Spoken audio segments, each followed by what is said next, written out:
again, and thanks for listening to the Lore of Alaire. I'm Ian the Dungeon Master, and in this video I'll be going over the history of the continent of Alaire, specifically the Age of Mithral through the Age of Shadow, about 2,000 years to 1,000 years ago.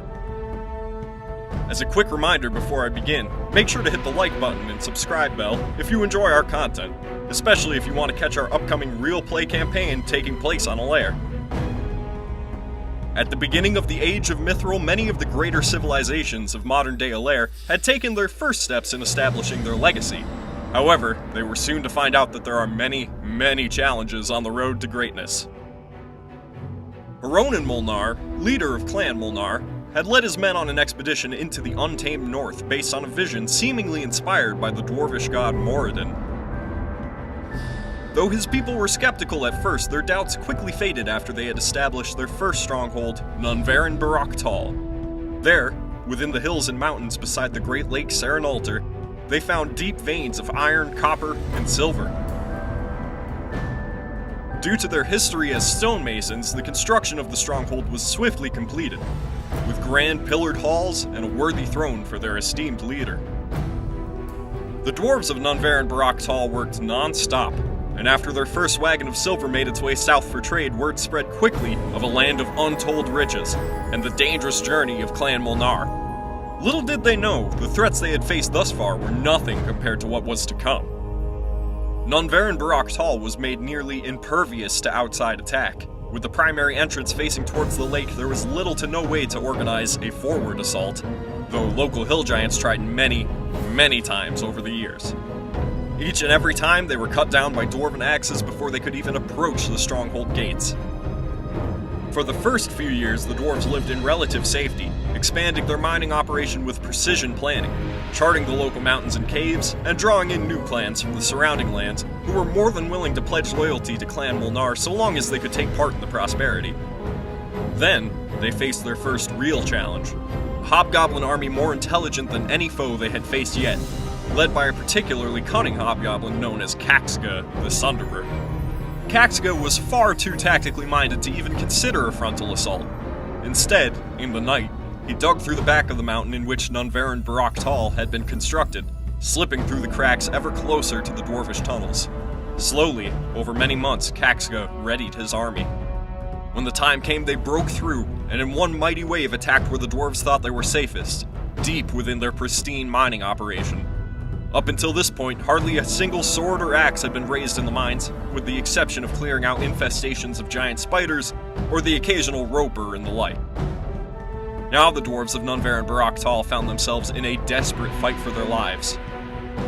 The marauding hobgoblin army pushed further into the stronghold, and in the throne room, Kaxga himself confronted Huronin Molnar in one-on-one combat.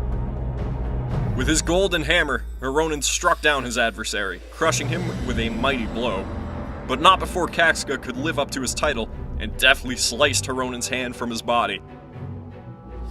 Seeing the bravery and sacrifice of their leader, the dwarves of Nunverin Barak Tal pushed back in a great surge, every man, woman, and child taking up arms to defend their home.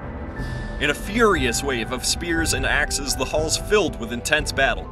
The hobgoblins, in their hectic and unorganized state, were defeated and driven out into the cruel wilderness. Within weeks, the operation was back in order, the forges smelting day and night, and the smoke of the furnaces drifting out of the stronghold and into the clear skies. From this time forward, Huronin would be known as Huronin Ironhand Molnar, and he swore that never again would those that looked to him for protection and leadership be surprised by such an enemy. A military was established, and much of the forge's output became weaponry and armor with which to equip them. The force of dwarves who took up arms were known as the Karad Mor. Soon, enough preparations were made to face the dangers further under the mountains. A few years after their battle with the hobgoblins, the dwarves would finally break into the Underdark. There they made one of their greatest discoveries, great shining veins of mithril ore. Within hours, the entire production of the stronghold shifted to the refinement of said ore. The great many beautiful works of art, armor, and weaponry that were created as a result of this finding became the very source of the name of the age, as they spread far around the continent. In Elenvir, the Senate known as the Avenokthians had been thrown into chaos. Ancient families and old friends were separated in the mass exodus of elves who had left Elenvir with the intent of establishing a new Corellon-devoted nation. The populace was restless and uncertain, despite relative peace and prosperity, as well as their amazing deeds in constructing the Ortelian temples. One event, however, would tip the scales. Change was coming quickly to Elenvir. Zariah Ortelia, the famed philosopher whose passionate arguments in the Avenothian Senate inspired the construction of the Ortelian temples as well as the mass exodus of Tyanethrans, enjoyed about 400 years as a senator of Sumedia before her tragic assassination.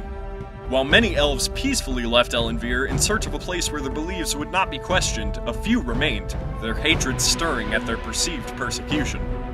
Among these elves was Diadar Duskren. Estranged even among his own family, Diadar trained himself in the dark arts, mastering the arcane powers he had seemingly been born with and honing them into a weapon.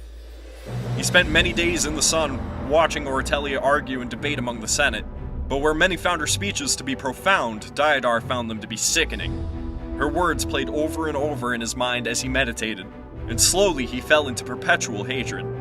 He gathered those who felt the same, and started an organization of assassins known as the Ungoliacs Sicalar. Finally, the time came, and in the middle of the Temple of Tyr, Ortelia found herself under attack from all angles. Using the cult, Diadar had infiltrated the temples, putting his men in a position to strike Ortelia when she was most vulnerable. With dark, fang-like daggers, the Ungoliac Sicalar stabbed at Ortelia, and when she had succumbed to her wounds, Diadar displayed her body in the front of the Shrine of Tyr for all to see. Despite their best efforts, not a single cleric could revive their most cherished leader. However, instead of shaking their faith, the resolve of the people of Elenvir strengthened. Seeing there was such injustice in the world, they called on their gods for guidance, and over the course of the next few decades, they disbanded the Senate and established a theocracy based around the very temple in which Ortelia had been murdered. The Council of Tyr, as well as a holy military of clerics and paladins, the Fist of the Faithful. The first charge of their newly created armies was to seek out and destroy any members of the Ungoliac Sicalar, and they nearly succeeded. In time, they would be instrumental in defending Elenvir from new threats to the south. But by this moment, one thing was clear. In Elenvir, everything pales in comparison to connection with the Divines.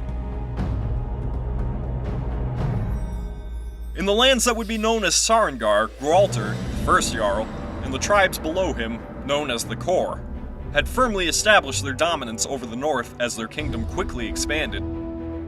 Those drawn to the freedom and independence of life in the pine forests and frigid mountains found their way to Frostpoint, and so the Core tribe continued to expand. Gralter himself had a family, finding a partner ice giant who was not quite as cruel as their kin. Her name was Lelia. Together they had many sons and daughters, and the people of the north rejoiced. Soon enough, this family was known nearly continent-wide as the Saren, the defenders of the people of the north. This is where Sarengar drew its name.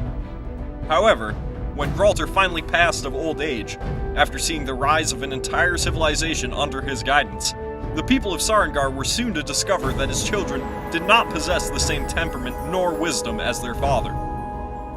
Two sons in particular, Bringar and Faltoth, had a violent rivalry that eventually came to tear their people apart. Bringar was the largest of Gralter's children, and believed strength alone proved a leader in the north. Faltoth was just as gifted at nature magics as his father, and believed that connection to the land proved a leader in the north. Their individual ideals separated the people of Frostpoint, and within a century the Sarens disbanded, journeying back into the Algor Mountains. However, the people of the north had learned much in their time under the giants, and began to spread about the north to more fertile lands, persevering all the same. To the south, many history-shaking events were taking place. The elves of Tyanethra began to establish their hidden kingdom in the eastern jungles right as a new civilization arrived on the continent. A fleet of humans had crossed the sea known as the Empty Eye, seemingly lost for years before they landed on Alaire. They were led by a wizard named Faranic Pale, a half-elf who claimed to be saving his people from some great calamity on a land far away, though he would not speak much of it. the newcomers quickly began to dominate the eastern coast. There they established towns and villages, ports and fortresses along the rivers, using material from the remnants of their fleet. There they lived as one of the classic fiefdoms on the continent. This was the modest beginnings of the now great kingdom of Farinwell. However, as they expanded, they found the lands surrounding them were not particularly keen to newcomers. In the flatlands to the west, the Sunriders, who usually warred amongst each other, bound together to halt the expanding boundaries of Farinwell. The people of Sarengar, leaving Frostpoint, settled in the Riverlands. Every summer, the new Jarls would lead raids on Farinwell's fertile farmlands. The elves of Tyanethra stayed hidden, offering no assistance.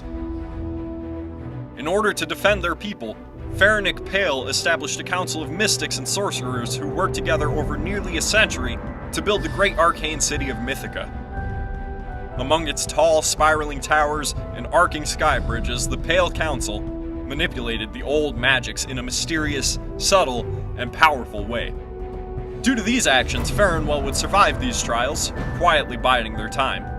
For many centuries, the people of Farinwell would look towards Mythica and the Pale Council for guidance and protection. This would end with the establishment of the Old Council at the beginning of the Era of Shadows. In Vokenreath, the Sunrider King, Aradine Lox, had left a long line of successors.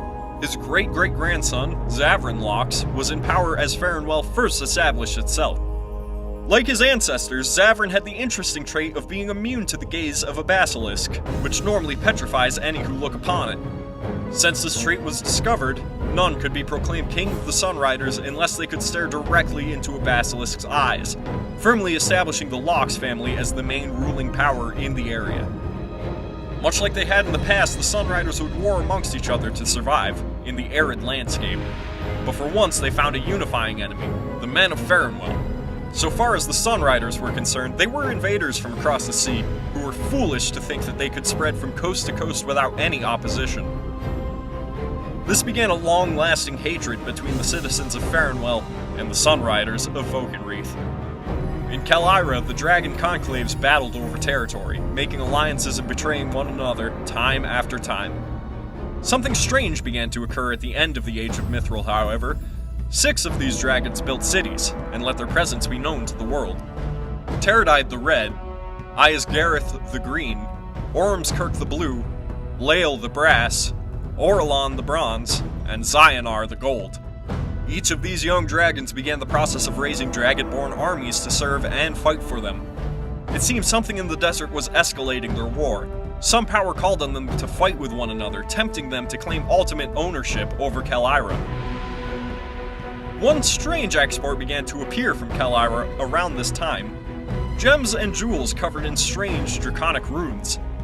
These gems, known as Jagaya, or gift stones, were highly sought after as they acted as the deeds of property among the dragons.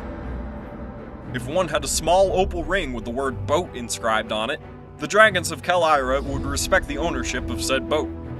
If one had a grand ruby necklace with the word palace upon it, well, you would be certain that that person had powerful allies, as they owned an entire palace in one of the dragon-led city-states. With the news of dragon cities to the south, new Jarls to the north, the wars of Farinwell and the Sunrider King, the assassination of Oratelia and the establishment of the Council of Tyr, the discovery of Mithral, and all the other happenings of the world at this time, Alaire was left in an incredibly chaotic state. Seeing the troubles of all their people, the leaders of each kingdom agreed to meet in Mythica and settle their differences. Teradide the Red, Lael the Brass, Zionar the Gold, Ronan Molnar, Abbess Jeren of Tyr, Zavrin Lox, Jarl Norinat of Sarengar, and Farinic Pale met, establishing the Old Council as it's known. Though they couldn't resolve every conflict or trade dispute, or even meet regularly, the Old Council did make a difference in the politics of Alaire. Now, unlike the past, these kingdoms were connected, every action affecting one another. With the establishment of the Old Council, Alaire left behind the Age of Mithral and entered the Era of Shadow. Thanks so much for listening. I hope you enjoyed the Lore of Alaire. Feel free to ask any questions in the comments and I'll be sure to get back to you. Also, as a quick reminder, be sure to hit the like and subscribe buttons. I have a lot more lore incoming, as well as our real play sessions in Alaire starting soon. Thanks again, and see you soon.